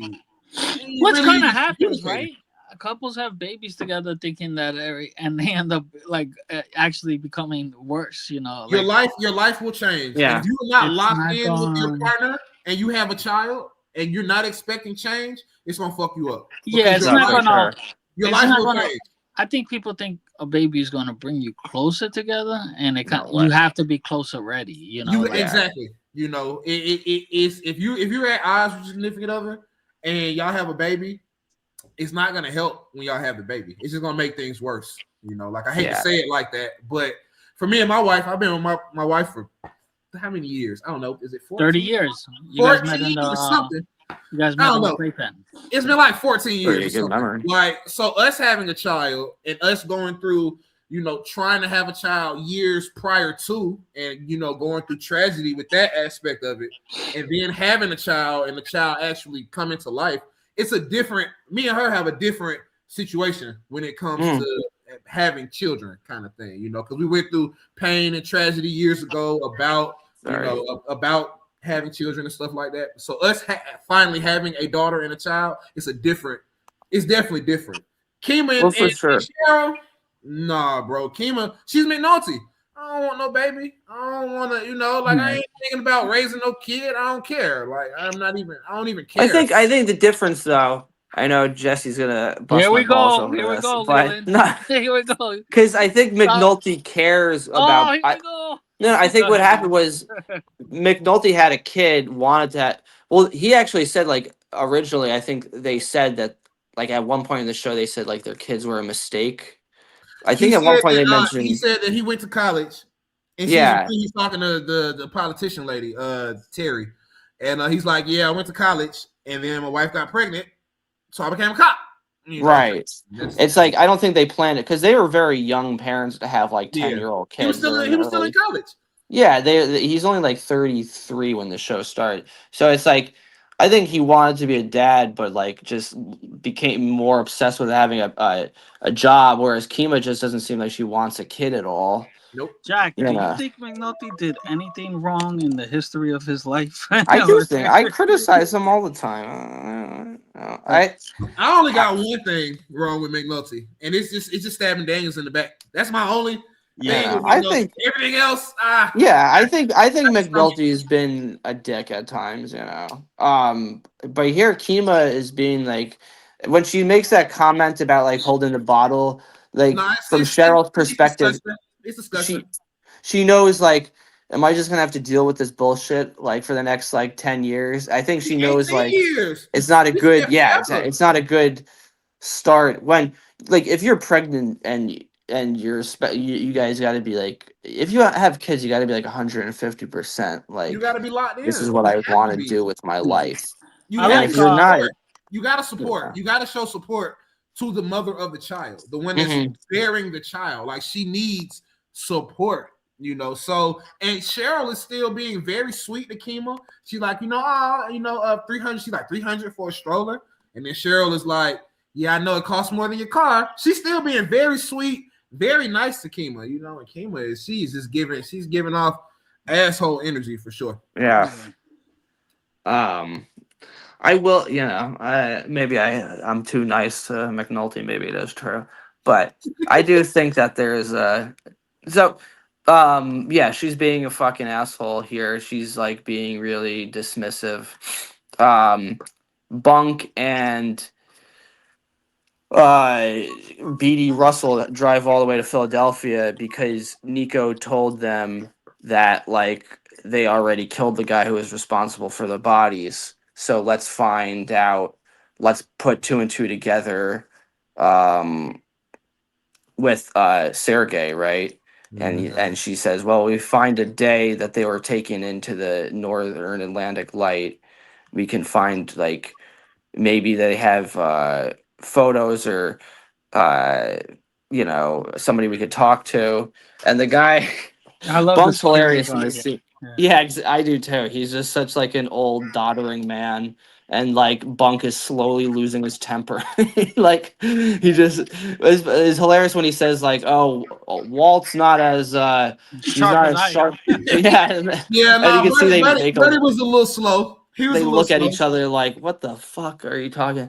And then when they're leaving, he's like, "I have these old VHS, like this security footage." Yeah, And maybe you they're guys like, want to see all this footage. "Why did you fucking say something?" They like, um, so the lengths that they're going to, and when they show this footage, like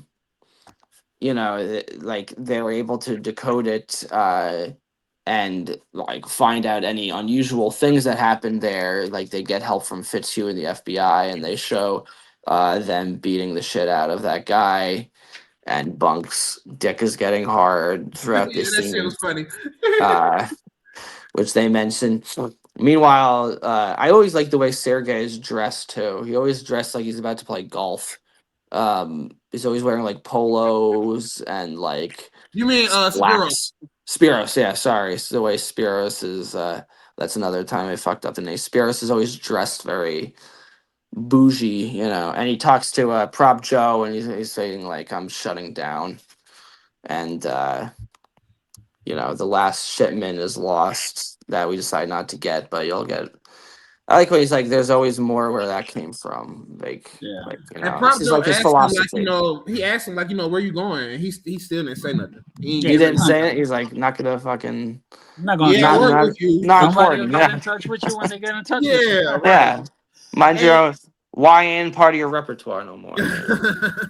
and just looking at the next scene when they find all these kilos, 200 kilos of raw dope. Okay, this is insane. I know Jesse is not. He'll probably never be for it. But the Greeks deserve a Wire prequel. We need to know about how the fuck they got to where they were at. Because I'm just watching this. I'm like, this is normal? Like, I think I said we should write it. We should write the yeah, prequel. no, you did. You did. I thinking about how you don't like the prequels that they did already, kind of thing. Yeah, I mean, prequels are always hard, right? It's always like, you got to get this personality down. Like they put Prop Joe as a kid, like, well, let me make you this proposition of what doing the homework or something, and it's like, really, this guy was having that vocabulary at like 12 years old. He was already a little Prop Joe, like, Right, it's you know unbelievable. what I It's mean? not believable. Yeah, I just. I think the Prop Joe one is the one that stands out to me the most as like the prequel that kind of like, I didn't really enjoy it. Like that one, yeah. But prequels are always hard because you're working backwards. Better Call Saul is probably the best prequel I've ever for sure. So I saw something, and honestly, y'all, it looks like I like the Star Wars prequels. I'll say I don't care. You're a Star Wars fan, yeah. I think what I'm gonna do, y'all, we're gonna cut it, and then we'll do like 2 parts to this one because it is a season finale. Because we got 15 minutes, I don't think we're gonna finish. But so what was that? We're not able to finish this. No, we're not gonna finish in 15 minutes. We still got too much show. I was gonna say, David Simon, please make it happen. Where was? Wait, we're gonna have a 4 hours. No, it's gonna be 4 hours. It'll probably be this one will be an hour and 50 minutes, and then the next one will be probably 15 minutes. It'll probably be something like that. But keep going, Jack. I mean, we could see. So we might be able to. But no, I still gotta do the shout outs. It's the last episode of the season. We won't finish. We won't finish in time. I'll just split it up. Yeah. So we'll release 2 of them. It'll be a part 2 of the season finale right. of season 2. So Avon and Stringer are talking, and Stringer says, like, hey, we found I was talking to Brother Muzone about and he said he's leaving. And this is a very important scene, Jack. Yeah, right Avon is really pissed off that he left, like basically just said left, and Stringer didn't do anything about it. And Stringer says, like, the guy Muzone said we're absolved. He's like, absolved? What the fuck what the fuck do that mean? Yeah. And Avon is rightfully pissed here because this guy who he hired to do this didn't do fucking shit. And Stringer didn't do anything about it either. And Avon doesn't know that Stringer is secretly working with Prop Joe. He thinks Stringer's just being purely incompetent at getting Prop Joe's people off the towers. Yep. So from his point of view, he's like, what the fuck are you doing out there? So why I say this scene is so important for a few different reasons. So for one, it's showing like, okay, there's clearly tension come between these two. Like, we can see, like, okay, they have in season 1, they didn't really have hardly any disagreements about stuff that was high intention, like, except for when Stringer did the play with Orlando and the money, and Avon was like, how the fuck is Orlando gonna get this type of money? They never really have that level of intensity. But here, you can see, like, there is definitely some tension between these two. And in season 3, when Avon is released, it's all tension, Yeah. So for him to be like, if y'all go back to season 1, when Stinkum when they pop Stinkum with the 4 Z packs, right? And they're all in the office, and I think it's Stringer, Avon, Stinkum, and I think Weebay is in there. And they're trying to figure out, like, wait, so they took the runner and didn't take Stinkum? They didn't arrest him? Avon is thinking in his head, like in that scene in season 1. Here, he's doing the same thing. He's like, now, how the fuck would he get shot in his own room? Only our crew would know where the fuck he was there, right? How the fuck would he get shot in his own room? Like, kind of by thing. Such, like, a professional like that wouldn't let himself be known. Exactly. Avon is, I don't think he directly knows for sure, but you can tell by how he daps the glass, when he doesn't feel this kinship. Yeah. He's like, oh yeah. I don't know about this. And I know you wanted to talk to Prop Joe about us, sharing the towers with him, kind of thing. Like, so I think he's thinking like that too. He's like, okay, well, right now, just go ahead and work with Prop Joe. And I know I told you not to earlier in the season, but just go ahead and work with Prop Joe. Run it how you see fit until I get home, kind of thing. But he definitely, like, he gave him that weak ass dap. It's like, all right, bro, get the fuck out of my face, So he's thinking in his head, like, yeah. And when Brother Muzone confronts Avon knows automatically, kind of like, fuck, that Proposition Joe package. That's what happened in season 3. He's like, oh, the fucking Proposition Joe package. And Brother Muzone is like, the inner workings of your organization don't concern me, or some shit like that, he says. Yeah. He's probably my least favorite character. I ain't gonna lie. Maybe we'll get him on and I'll disclose this information to him too. I hated his character. Okay, I ain't gonna lie. Yeah. But it's just corny. I don't know. I don't know. Yeah. I don't know. That's a great point. This does plant the seeds of the feud between Stringer and Avon, and sets them up to be like competing, and compared to like how the season 1 ended, right? In the last season, they was locked in. They was locked in. And when they dab each other up, like, at the prison, yeah, they know like I got my back, and now it's the complete opposite. Now he's just completely uh like they're just not on the same level. They're I know. completely like different states of mind, and it's gonna set them up in the next episode to be rivals, essentially, where like eventually it plateaus. He was Um, snapping on him too, y'all. Like he was like, "Hey, bro, this ain't your motherfucking business class." Like he was mm, snapping on Stringer, bro. Like, oh yeah, no, for sure. And they all Beatty and Bunk and Fitzhugh and Freeman figure out that it was Sergei there because they're able to see him flashing a badge to that guy to be let in. yep. So they know Sergei is their man to talk to. Um, and yeah, meanwhile, everything's being photographed by McNulty and Kima regarding the Barksdale, and they know like, hey, there's Avon's not definitely. They know like Avon's not being told that like they're working together.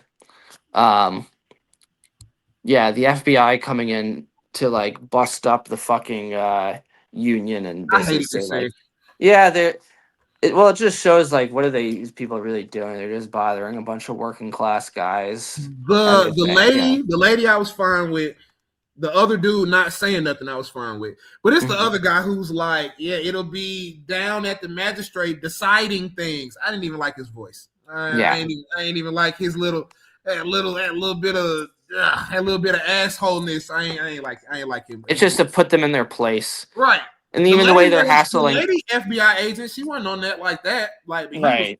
he kind of had this sense of Yeah, yeah, bow check right. energy kind of thing. Like I get that. Yeah, Valchek energy, and you know that they're defeated because their lead guy Frank Sobotka just got murdered, and but they know that like, look, at the end of the day, they have to just keep working, and mm-hmm. you know, Nat Coxon basically, what is he? He says like One they need to vote, one man. right, and it's like they got to keep going on, you know. I do like how that scene ends with like a zoom in on that Frank Sabaka flyer. That's not wait. That's not Nat. That says one vote, one man. Right. That's Ox. That's Right. odd, right? Right. Sorry. Yeah.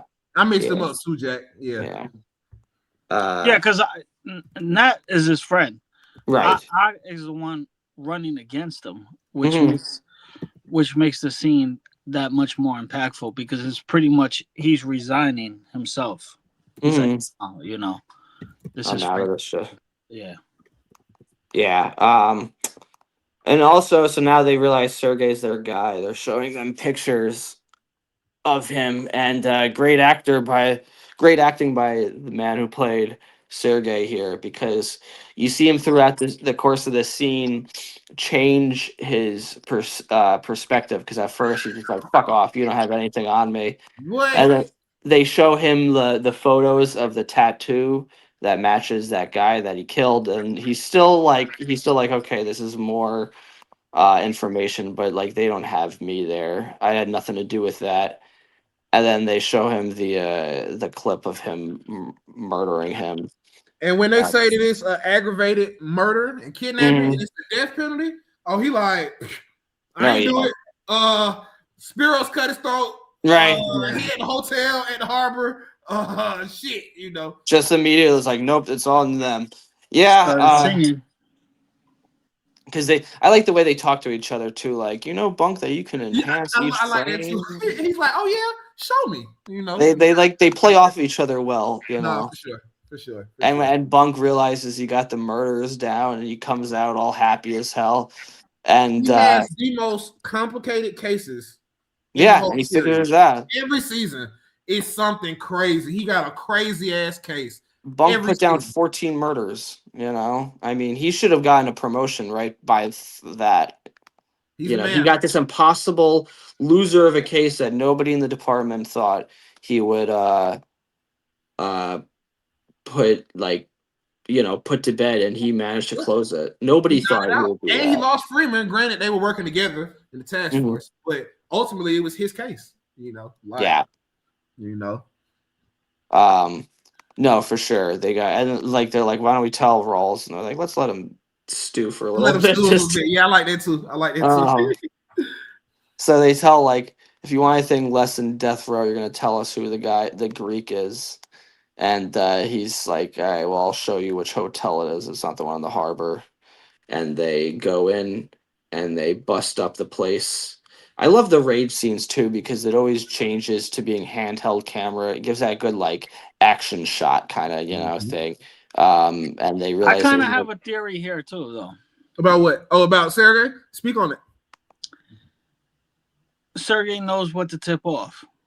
So it's like if you get caught, you tell them this is the hotel, this and that. We'll be gone already. You do that, and that this makes is sense. how the connection stays open. That's a good theory because they're always thinking one step ahead. I have the exact note in my phone. Did Sergei give them the location really with the hopes of ratting them out, or did he know they were already be gone? Right. So we're gonna interview Chris. I think this is a good question. We should ask him. That's a great question. For sure. That's a good point. No, that's a good point because they always are one step ahead, man. Yep. And when I like how they realize there's nobody in the hotel and immediately cuts to the airport from like the point of view of a window, showing they're fucking gone. They're in the wind, man.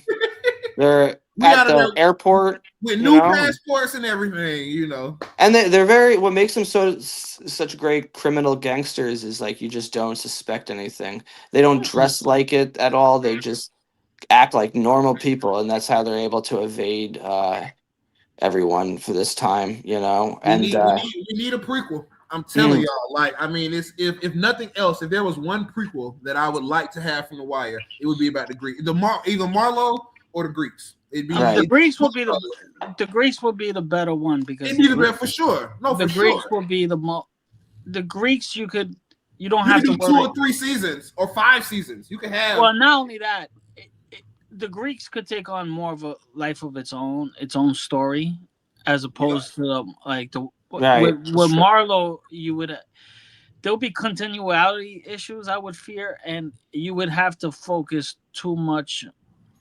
The Greek could become its own thing. You want to make some. Yeah, you want it to be its own thing. You don't want something to have to rely too much. That's what was great about Better Call Saul is that it worked as its own show. It didn't have to solely base on the coattails of the previous thing. For both of y'all, and I think all 3 of us are big Breaking Bad, Better Call Saul fans. Somebody said that it's best that you watch Better Call Saul first and then watch Breaking Bad. You could do it. You could. I mean, the way I watched it was Breaking Bad, of course, but if you do it that way, you would have to stop at Better Call Saul like 3 episodes before the finale. Yep. And that's what they said online. It was like suggesting that you watch, I think, the first 5 seasons or something, stop it, watch Breaking Bad, and then watch the rest of Better Call Saul. Like that's what they were suggesting online. Yeah, it could work. Yeah. So all right, team. We're gonna cut this here. You all check your emails in about 2 minutes, and we'll finish part 2 of season 2 finale. All right.